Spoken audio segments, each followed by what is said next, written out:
So you guys can probably hear me better, huh? Okay, so we're doing scalloped potatoes. This is what we're having today. I made gravy, mushrooms, brown gravy, and mushroom and onions. I made a gravy, and I made like a Salisbury steak. It's like a chop patty. Um, and then you put the gravy over the top and making scalloped potatoes with you guys. If you guys want to know how to make that, I can show you guys how to do this, the gravy, and because I make the gravy from scratch, and then I make the patties. Yeah, that's good. Um, so, anyways, what you need is a whole potato. Hand me a potato. You're gonna grab the potato and you're gonna peel it. Just a regular peel job on it. Stick it in boiling water. I'm gonna have the video up that's gonna show you it, but there's your potato, and you're gonna peel it, and then you're gonna boil them. Okay, peel it off, and then once you boil them for, I do it until you can put your fork in it. It's got to be very firm. Hi, mom. They got to be firm because you want to be able to slice through them, but you don't want them too soft that they crumble. Because I mean, there's nothing wrong with them really. I've had a couple that crumble because they're different. The size is different. So I end up putting them in there. Some of them are really nice. The other ones are like, oh my gosh, those went too long. So I try to get all about the same size potatoes so that they'll all be done at the same time. But I've had some that break, and all I do is just line them in the corners where I can see them. So I'm going to do that in a second. But for first of all, this is what you're going to use for it: cheddar or Colby. You can use whatever cheese you want. I use Colby just because I like Colby. Or do I put? I bought cheddar. That was a block of cheddar, and then sour cream. Cheddar, sour cream, potatoes. I cannot not cook something with garlic. Hey guys, we are doing scalloped potatoes today. It's a quick version. I love them. Oh, shoot. Hold on, guys.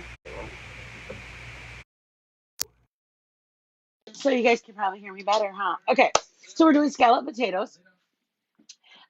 This is what we're having today.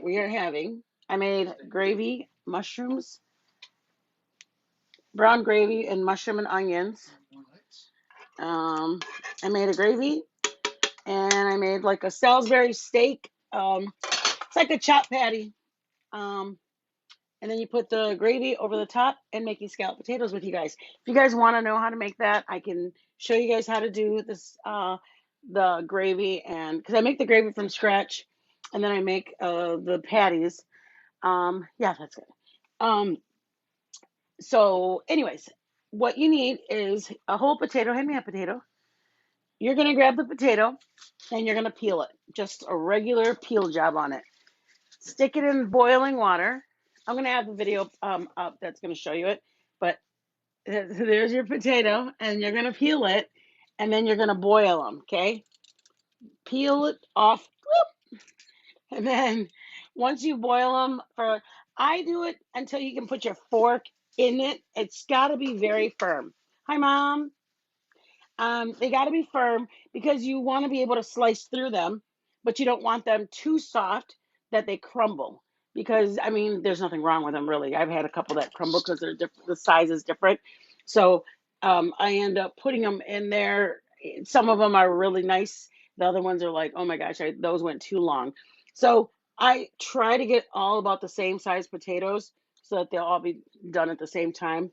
But I've had some that break, and all I do is just line them in the corners where I can see them. So I'm going to do that in a second. But for first of all, this is what you're going to use for it: cheddar or Colby. You can use whatever cheese you want. I use Colby just because I like Colby. Or do I put? I bought cheddar. That was a block of cheddar, and then sour cream. Cheddar, sour cream, potatoes. That's it. And then I use salt, pepper, garlic powder because I love garlic powder. Remember, guys, I cannot not cook something with garlic powder. So here is sour cream. They're actually, my aunt that lives in Michigan, actually, she showed me how to make them. And then I've been making them for about 10 years now. My tia Anita, she took them to cookouts or wherever we have them. And I was like, oh my God, those are so good. I've got to know what's in them. I don't think I need all those because I'm making a smaller pan. For one 9 by 13, you're going to use a full one and then as much cheese as you want. I would definitely use like an 8 ounce, maybe a 16-ounce bag. I only did enough for me and Joe, so I did less potatoes than what would take a 9 by 13. You want to do enough to do the bottom layer. Honey, I don't know. So I have a square pan, an 8 by 8 or a 9 by 9. But normally I do a 9 by 13 because I had the kids and we'd go somewhere. But a regular size pan, I mean a smaller one, and then you want to do enough potatoes so you can go. I think 4 layers high, maybe 4 layers high. Do it until your potatoes run out. That's what I do. I boil enough and then I go until they run out. So add your sour cream. Mom, I'm adding sour cream for you. Woo. Come on, Mom. Then you're going to add your cheese. I got the block and I just do the block with, I grate it just because I know now that I know that there's like, you know what, you guys? I found out there's sawdust. It's sawdust on the cheese, on grated cheese. I looked it up because I wanted to tell you guys what's on it. And I was like, oh my God, I don't think people know that. Yes, yes, look it up. You're going to be shook. Okay, so I've got sour cream and cheese. And from here, this is where I like it. I like it garlicky because I'm a Mexican woman who was brought up on her garlic. And if you don't have garlic, you just don't have life. So I put as much garlic as my heart tells me to stop. Salt. I like salt. I put enough salt till my heart tells me to stop. Pepper, my heart tells me to stop pretty fast. Joe likes pepper, so my heart tells me to keep going for him. All right, so you're just going to get this kind of started up, a little bit of mix. Here you can either use your 1% milk, 2% milk, heavy cream, or whatever you want to put. I use 2% milk. The reason I don't use a thinner base, because I usually use 1% with a lot of the stuff, like I eat my cereal and stuff like that. But you want a thicker milk. I don't use a heavy cream because I already got the sour cream in it and I don't really need any more. I'm sure it's fine. But I use 2% and it works just fine. It's thin enough for, I wonder how buttermilk would work. Thought about our buttercream. Huh? And then you add, I did a half of this, so I must be doing 8 ounces. I must be. A half, an 8 ounce, and then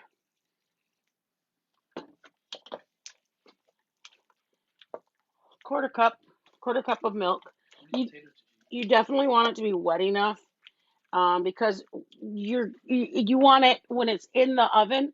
You want it to still like you don't want it to be dry. You want it to be enough creaminess, and the cheese is going to be that, yeah. But you also want the milk and the sour cream to be what? Yeah, you want it to be able to reduce. Can you come and do more pepper for me, babe?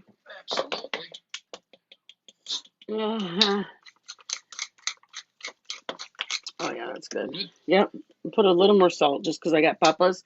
And I normally will layer each layer. I'll put salt on each layer just because it has a tendency to not be enough. I want to do more. I would rather have too much filling than not enough. So FYI, guys, 4 potatoes.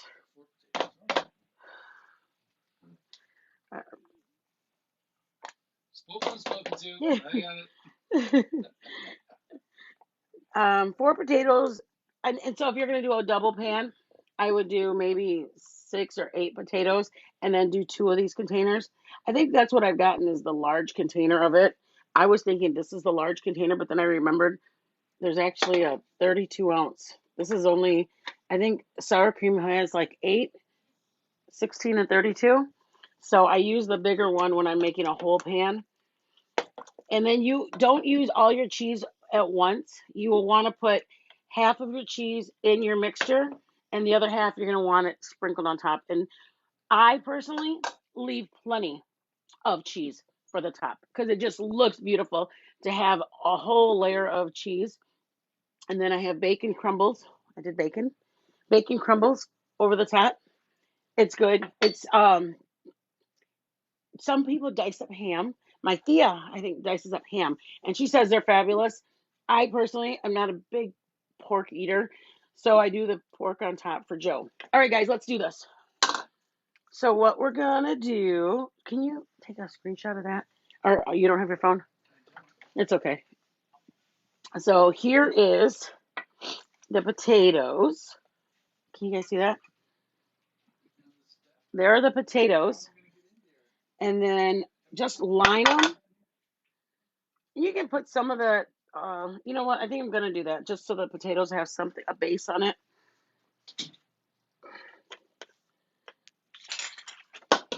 Mom, did you see what I made? I made the gravy. I made a mushroom onion brown gravy, like what you ordered at Antlers the other day. And we went there to eat with my mom and one of our friends, Annabelle, and we went there to eat, and everybody was like getting really just different stuff so we could see what everybody's look like. And I was like, oh man, well, I wonder what that's gonna be like. I got a country fried steak, so I wanted to figure out, what is the how do they make that? Well, then my mom got this, and I was like, oh my word, this is fabulous. I got to know what's in. I got to know how to make this. So I was like, I don't know. I just started thinking about the recipe, and I was like, I can do that. I mean, I know how to make meatloaf. I mean, it's basically the same concept. You're gonna make a patty, and so again, if you guys want me to show you how to make that, I did bake. I did one egg, which I'd probably do two because I used about a half a pound, three-quarters of a pound. And I wanted to be able to hold together. And I put breadcrumbs, salt, pepper, Worcestershire, and chopped up onion because I love onion. Um, I think that's salt and pepper, garlic powder. That's what I added to my patties. Browned them, put it in the pan, put some oil in it. Then when it was browned, both sides, flip, it's done, take it out. There's a whole bunch of like the browning on the bottom of the pan. That's it. It's just all of the there's like the browning from the hamburger patty that was cooking in there. And then a couple of the onions fell off of them because there was diced onions in there. So then I got flour, put that into the pan. You cook the flour so that way it is you cook the flour so it's no longer raw flour. So I would say about three to 5 minutes. Once the flour is cooked for about 5 minutes, then I added beef broth. I use actually beef. It's not beef broth. Um, it's like it's our son told me to, instead of getting like broths, get the actual powder. So it's an actual concentrate, and then I just make it. That's it. It's called broth broth base. So it's looks like that. It's like it's really good. And so then you add what? This is like $10. So we use it instead of buying beef broth. I'm sure, I mean, it works just fine, but it's like a broth base. It's like a concentrate, so you can add as much as you want. But anyways, that's what we added for the gravy. Once the flour was cooked up to what we wanted, or I thought, okay, it looks like it's cooked, and you scrape all the stuff off the bottom of the pan, and you let it. It's got to get to a temperature to thicken up because of the flour that's in there. You can also use a cornstarch if you want to do that with a thickening, but I like the flour. I like to make gravy like that. And that's it. You season it. Don't add any salt because a lot of times your beef broth has a little bit of sodium in it. So you just want to do that to taste. So you eye it. You eye it. You look at your pan and you see how much flour you have in there, and then holy cow, this one's kind of thick. Um, oh, and try to get them the same size so that way when it goes in the oven, all of them will get done at the same time. See that, guys? We're doing. Ooh, It's potatoes, filling potatoes. It's a little tedious, but it's so good and it's so worth it. Like it's so good, it's so worth it. And then once it melts, all like it, even if it's, let me show you. Even if it doesn't get on all the corners, once it warms up in the pan or in the oven, and that's another thing. I put it in this glass dish so you can stick it in the microwave. You don't have to make your house hot in the summer because it's still hot down here. So we're not at the temperatures yet of a cool home. Our air is still on high. Like I said, the ham, this is where you put your ham in. If you decide to put ham, dice up a thick steak, a ham steak, and you can put your ham in each layer when it's going. Honey, can you just my fingers? I just need something to because that's grossing me out. There's like white on it. Um, uh, when you put your layer of potatoes, layer of the cheese sour cream filling, put your ham in between. I think it's a great idea. I don't do that because, like I said, I just put bacon on top so it would look pretty and Joe be excited. But see that? You're just spacing them anywhere, any way you can. Kind of like a lasagna of papas. Just kidding. That's a good analogy. So I'm gonna show you this, that it doesn't have to go to every corner. Because like, you know how when you put spaghetti sauce, you don't get every corner. I mean, you do, but it's okay if you miss a tiny spot because the next layer on top of it, you're gonna cover that spot. Yeah, and the cheese will melt. The sour cream will get liquefied, plus the milk.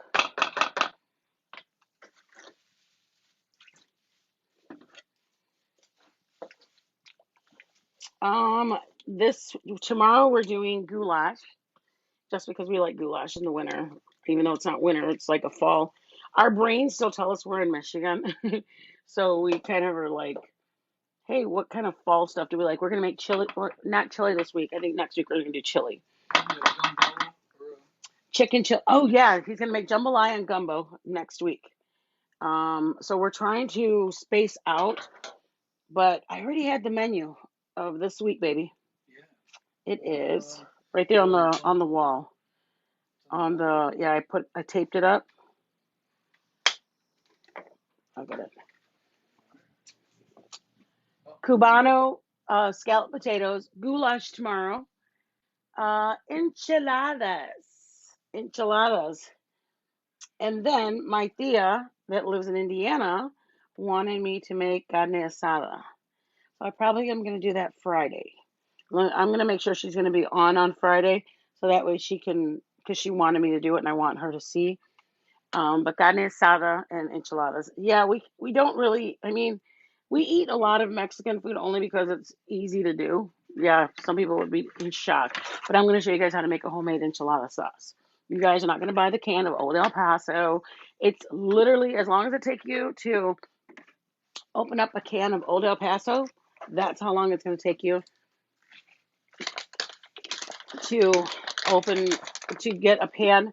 And I think my mom, there's a couple different ways you can do it. You can either start with a base like a flour and oil, or another way that people make it is they put water in a pan and then they add the flour to the water, which they both turn out the same. I think my mom does one of the ways. I do it the other way. I like actually browning. I like it just because I like to add another flavor element to it. So that's why I do my browning of my flour, flour, let it brown up, add some garlic powder, add some tomato sauce. I mean, you guys will literally freak out how easy it is to make enchilada sauce. And then once you've had it and you go and try the can of Old El Paso, you guys will be like, oh my God, this does not taste like the real stuff. That's why some restaurants actually use a tomato base because it goes a lot further and it's a lot easier for them to just open up a can of tomato, put some garlic, some basic seasonings in it, and I don't know, nobody complains about it, so they do it, right, babe? That's right. Me and Joe are like, oh my God, this sauce is a tomato. Like it's literally tomato. It doesn't taste like an enchilada sauce at all. But we're learning this. My niece is in Michigan. You're learning this, girls. I'm so grateful that I have family that support, that watch, friends that watch. So I am so, so grateful. I know right now we only have a few. Eventually, we're going to get more. We're going to do, we would like to do some giveaways and drawings, but we were trying to figure out with our show or page what would be more like what would the people like to come on to see more of, cooking, baking, um or like restaurant reviews. So there's really not a bad thing. We just need to know what you guys want to see. So if you guys want to put in the comments, like my Thea did, she's like, hey, I want to learn how to make carne asada. Somebody else said, oh, I want to make this. It's like that's what we need to know is what you guys want to see, what you guys want to do. We love going to restaurants, but I mean that's kind of boring sometimes. Sometimes you guys are like, oh, do you guys? I want to learn how to. Trust me, I want to learn too. It seems like I know how to make stuff, but I really want to learn how to make more stuff. I know a lot of stuff because my grandpa was a cook and he had a restaurant here in Austin. And then he showed my mom how to make a lot of the stuff for the kids. But my tias all know how to cook really, really, really good. So me doing this, I mean, I'm, I'm just doing like the bare tip of what they know how to cook. My mom bakes, my tias bake and cook.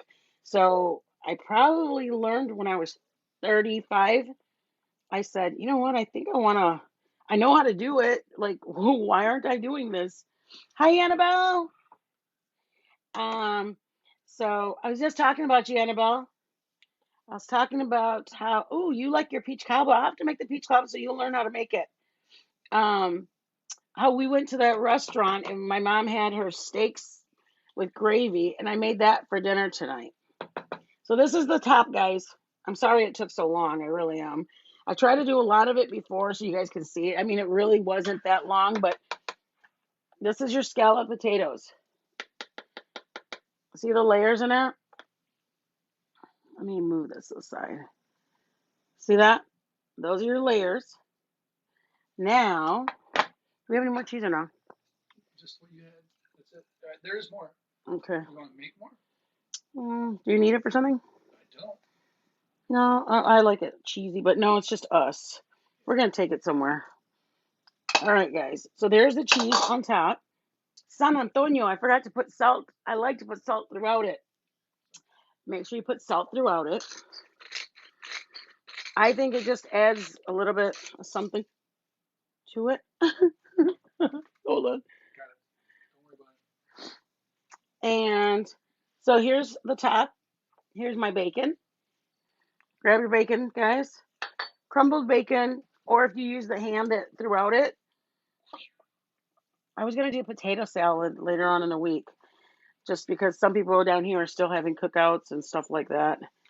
But I'll have to find out if you guys like that. There's the bacon on it. Did you put the fire on already? No. Yeah, it's ready to go in. So I'm going to stick this in the oven. I'll post a picture of the after. But you can either stick it in the microwave. I did a glass dish, or you can stick it in the. Golly, I'm so close. You can either stick it in the oven or stick it anywhere, actually. Oh, wow. Holy cow. Let's see. Can I not look like this? Ah, I do not know what that is. Oh my God. You'll see in a minute. What? It's a, see that? Yeah. I use that caption, and that looks like it's a filter. I'll tell you about it in a minute. It's somebody's legs. I'm not lying. Anyways, guys, I'm gonna stick this in the oven. I'll post a picture of the after. I'm sorry, we forgot to turn the stove on, so you guys didn't get to see what it looks like. But I will post a picture of it. Maybe I'll get back on and just do a real quick 2 minutes so you guys can see us taste it. But I'm really sorry about that, guys. All right, we'll talk to you guys later. Thank you so much. Any ideas? Let me know of what you want us to cook. Oh, like and share. Thank you so much for watching. Like and share. We had like some people from Germany that liked a video, which I appreciate everybody who's liking them. but it's like so shocking. I'm like, oh my God, somebody in Germany just liked our video. So please, guys, like and share. Trying to get our group from the 200 and 300 on the other page over here. One's a group, one's a page. Apparently, it's two different things. The group is just kind of like, hey, we like to cook. This one's actually like, you guys are actually supporting and following me, and that's kind of the direction a couple people that we were talking to were going in. So thank you guys. I really appreciate it. Have a blessed Tuesday.